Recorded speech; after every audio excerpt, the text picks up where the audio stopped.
আমাদের একজন হাদি ভাই ছিল, এটা যেমন আনন্দের।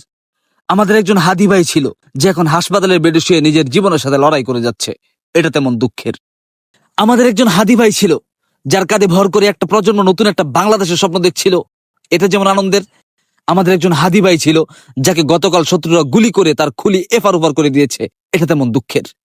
আমাদের একজন হাদি ভাই ছিল যার কথার আওয়াজে শত্রুর মস্তক পর্যন্ত কেঁপে উঠত, এটা যেমন আনন্দের। আমাদের একজন হাদি ভাই ছিল যার কণ্ঠকে রোধ করার জন্য একটা কুচক্রী মহল তাদের সর্বস্ব দিয়ে চেষ্টা করেছে, এটা তেমন দুঃখের। আমাদের একজন হাদি ভাই ছিল যার ন্যায় এবং সততা দেখে লাখো মা চিন্তা করেছিল তাদের সন্তানদেরকে নতুন হাদি তৈরি করবে, এটা যেমন আনন্দের।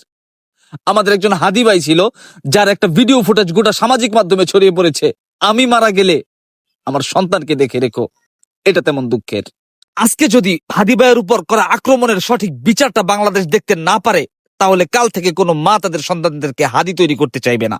আজকে যদি হাদি ভাইয়ের উপর চলা গুলির বিচার বাংলাদেশ না দেখতে পারে, তাহলে কাল থেকে কোনো বাবা তাদের সন্তানদেরকে ইন্সপায়ার করবে না যে তোমরা হাদির মিছিলে শরিক হয়ে নতুন হাদি তৈরি হও। বাংলাদেশ তোমার আর সোজা হয়ে দাঁড়ানো হলো না।